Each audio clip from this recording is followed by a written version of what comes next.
যে কারণে বাধ্য হয়ে আমাদেরকে ছাত্র অধিকার পরিষদের রাজনীতি থেকে বিচ্ছিন্ন হতে হচ্ছে, নিজেদেরকে সরিয়ে নিতে হচ্ছে। এই কমিটমেন্ট থেকে কিন্তু তারা দূরে সরে যেতে পারবেন না। জনগণের সামনে কিন্তু তাদেরকে দাঁড়াতে হবে।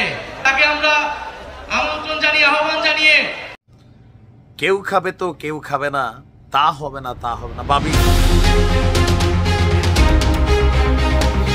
হঠাৎই আসিফ মাহমুদ উপদেষ্টার কথা ভিন্ন হয়ে গেল এবং তারা শিক্ষার্থীদের সঙ্গে থাকবেন না বলে জানিয়ে দিলেন সাফ কথা। তবে এদিকে নাহিদ ইসলাম কিন্তু কঠিনভাবে খেপে গেলেন। এবার সবচেয়ে বড় কথা হচ্ছে আসিফ মাহমুদ হঠাৎ কেন পাল্টে নিল এবং কেন শিক্ষার্থীদের দল রয়েছে সেখানে যাওয়া যাবে না, সেখান থেকে বেরোয় আসতে হবে, হঠাৎ কেন সে পাল্টে নিল? আসলেই সে কি আসলে উপদেষ্টা থাকতে চাচ্ছে আর কিছু টাকা পয়সা হাতানোর চেষ্টা করতেছে, নাকি আসলে শিক্ষার্থীদের এই দলের মধ্যেই কোনো সমস্যা রয়েছে? দর্শক, আজকের ভিডিওটা খুবই চাঞ্চল্যকর হতে চলেছে। কেন তিনি এরকম একটি বক্তব্য দিলেন সেটা আমরা একটু দেখবো।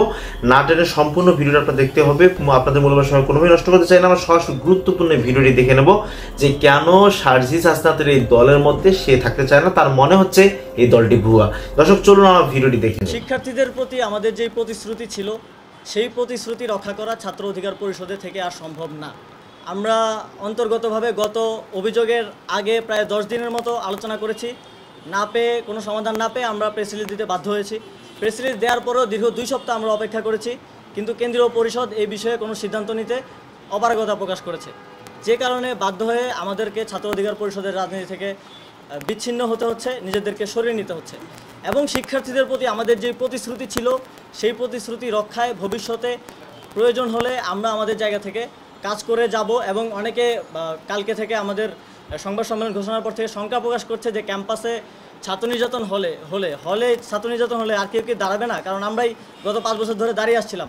এর উত্তরটি হচ্ছে, যদি আমরা 5 জনকেও দাঁড়াইতে হয় আমরা 5 জনই দাঁড়াবো, কিন্তু শিক্ষার্থীদের অধিকার আদায়ে কাজ করার জন্য কোনো ব্যানার কিন্তু গুরুত্বপূর্ণ না। গুরুত্বপূর্ণ হচ্ছে শিক্ষার্থীদের কথাগুলো বলা।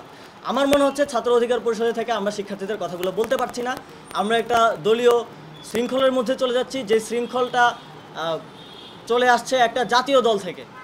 ছাত্র অধিকার পরিষদ সেই পথেই যাচ্ছে যে পথে ছাত্রলীগ ছাত্র দল গিয়েছে এবং একটা দলের এজেন্ডা বাস্তবায়ন করার কাজ করছে। সেটা ঢাকা বিশ্ববিদ্যালয়ের ছাত্র অধিকার পরিষদের দ্বারা সম্ভব না। শিক্ষার্থীদের অধিকার আদায়ে আমরা পূর্বেও কাজ করে গেছি এবং ভবিষ্যতেও যে কোনো পরিস্থিতিতে আমরা কাজ করে যাব, এই নিশ্চয়তা, এই প্রতিশ্রুতি আমরা আজকে দিতে চাই। আমরা ভাতৃপ্রতিম না, আমি এটা স্পষ্ট করতে চাই। আমাদের গঠনতন্ত্র অনুযায়ী আমরা গণ অধিকার পরিষদের ভাতৃপ্রতিম অঙ্গ সংগঠন কিংবা সহযোগী সংগঠন কোনোটাই না। আমরা একটি স্বাধীন, স্বতন্ত্র, লেজুরভিত্তিহীন ছাত্র সংগঠন। ব্যানার আসলে গুরুত্বপূর্ণ না, গুরুত্বপূর্ণ হচ্ছে শিক্ষার্থীদের জন্য কাজ করে যাওয়া। যেমন 19 সালে আপনারা খেয়াল করবেন যে ক্যাম্পাসে কোভিড পূর্ববর্তী অনেক সাধারণ শিক্ষার্থীদের আন্দোলন হয়েছে, যেখানে ছাত্র অধিকার পরিষদের বর্তমান নেতৃবৃন্দরাই নেতৃত্ব দিয়েছেন। তখন কিন্তু ব্যানার গুরুত্বপূর্ণ হয়ে ওঠে নাই, শিক্ষার্থীদের কথাগুলো বলতে পারাটা গুরুত্বপূর্ণ। ব্যানার কিংবা সংগঠনের ব্যাপারে অবশ্যই আমরা চিন্তা করব, তবে বর্তমানে আমাদের প্রাইম উদ্দেশ্যটাই হবে শিক্ষার্থীদের জন্য কাজ করা এবং শিক্ষার্থীদের কথাগুলো বলা। আমাদের প্রধান উপদেষ্টা ডক্টর মোহাম্মদ ইউনূস, তাকে আমরা আমন্ত্রণ জানিয়ে, আহ্বান জানিয়ে সরকারের প্রধান উপদেষ্টা করেছিলাম। অন্যান্য উপদেষ্টাবৃন্দ রয়েছেন, সেনা প্রধান রয়েছেন, তারা প্রত্যেকেই কিন্তু কমিটমেন্ট দিয়েছিলেন যে মানুষের জানমালের নিরাপত্তা এবং বিচারের দায়িত্ব তারা নিচ্ছেন। ফলে এই কমিটমেন্ট থেকে কিন্তু তারা দূরে সরে যেতে পারবেন না। জনগণের সামনে কিন্তু তাদেরকে দাঁড়াতে হবে। ফলে আমরা কিন্তু কড়ায় গণ্ডায় জবাবদিহিতা নিব যে আমাদের বিচার কতটুকু আদায় হলো, আমাদের সংস্কার কতটুকু আদায় হলো। রাজনৈতিক দলগুলা যদি নির্বাচনের জন্য এতই তাড়াহুড়ো করে, ভোট যেতে গেলে কিন্তু সেই জবাবদিহিতা তাদেরকে দিতে হবে। ফলে আমি বলবো যে বাংলাদেশে যে ঐক্যমত্য প্রতিষ্ঠিত হয়েছে, আমরা সেই ঐক্যমত্য ধরে রাখতে চাই। আমরা কেউই নির্বাচনের বিরুদ্ধে না, বরং নির্বাচনে অংশগ্রহণ করব বলে আমরা নিজেরাও একটা রাজনৈতিক দল গঠন করেছি। কিন্তু আমরা বলছি যে বিচার, সংস্কার এবং নির্বাচনের ক্ষেত্রে আমরা বলেছি গণপরিষদ নির্বাচন। কারণ এই জুলাই গণঅভ্যুত্থানের মধ্যে দিয়ে এই সংবিধান, এই ফ্যাসিস্ট সংবিধান অকার্যকর হয়েছে, ব্যর্থ প্রমাণিত হয়েছে।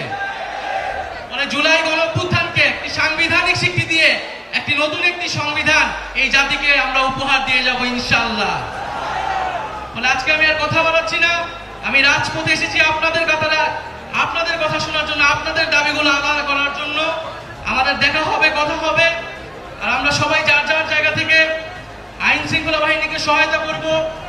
আমরা কেউ নিজেরা আইন হাতে তুলে নিব না। কোনো ধরনের মব তৈরির যে রাজনীতি, যে অপচেষ্টা চালানো হচ্ছে, বাংলাদেশকে, আমাদের ধর্ম ইসলামকে নেতিবাচকভাবে উপস্থাপনের চেষ্টা, ষড়যন্ত্র অনেক গ্রুপ করছে, আমরা সেগুলো প্রতিহত করব এবং আমরা সম্মিলিতভাবে আমাদের যে দাবি বিচার সংস্কার এবং গণপরিষদ নির্বাচনের মাধ্যমে সংবিধান, সেটি আদায়ে খুব দ্রুতই আবার রাজপথে নাম।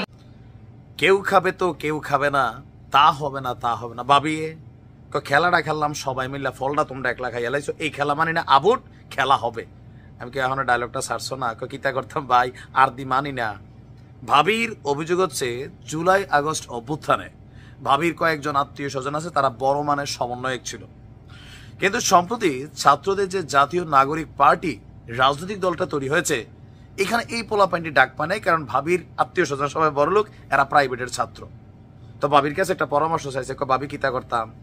তো ভাবি চিন্তা করছে তোমরা একটা দল কইরা ফেলো, একটা না আছে মাঠে, আর একটা আসবে, খেলা হবে।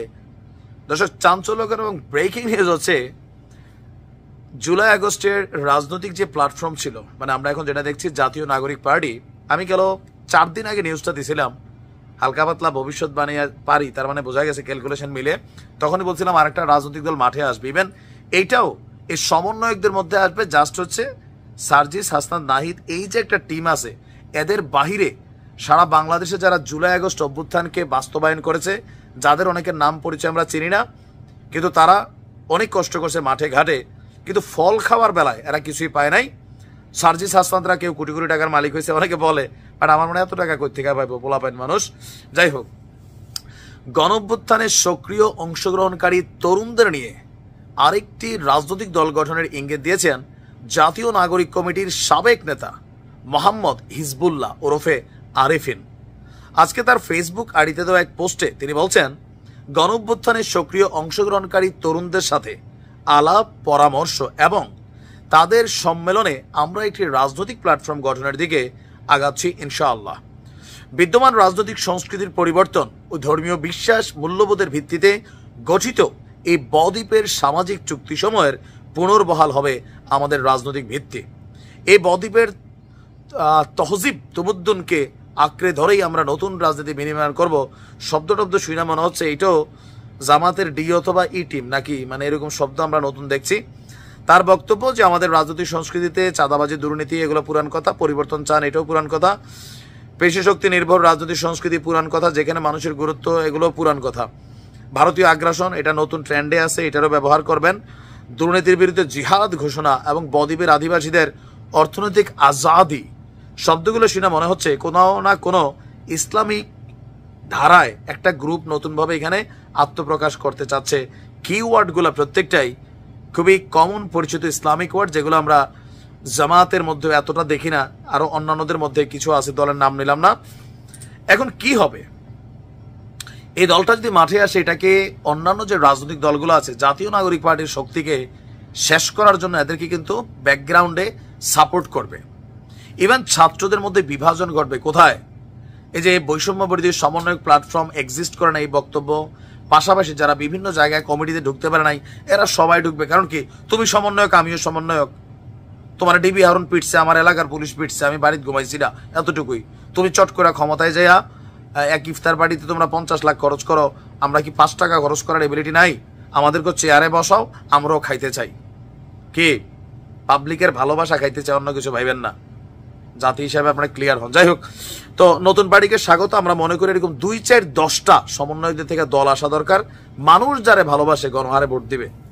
বিএনপি শিক্ষার্থী দলকে নিয়ে কেন্দ্র করে প্রথমত আপনাদেরকে দেখাইছিলাম যে আসিফ মাহমুদ এরকমটি কথা বলেছেন। আসলে শিক্ষার্থী দলটা আসলে কি সাংঘর্ষিক দেশের মধ্যে, যেখানে বলা হয়েছিল বাংলাদেশের মধ্যে শিক্ষার্থীরা কোনো রাজনৈতিক দলের মধ্যে ইনভলভ থাকতে পারবে না, মানে রাজনীতি মুক্ত শিক্ষাঙ্গন গঠনের কথা বলা হয়েছে। তবে এখন তারাই নতুন করে শিক্ষার্থীরাই আসলে দল দিয়ে বসলো।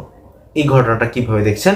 অনেকে বলছেন যে এটা টাকা মারার একটা ফাঁদ তৈরি করার চেষ্টা করছেন। ঘটনা কি আসলেই সত্য, নাকি আসলে শিক্ষার্থীরাও আসলে রাজনৈতিক প্রেক্ষাপটে ঢুকতে হবে এবং দেশের উন্নয়নে আগাইতে হবে? আপনাদের কি মনে হয় অবশ্যই আমাদের কমেন্ট সেকশনে। আজকে ভিডিও পর্যন্তই। আল্লাহ হাফেজ।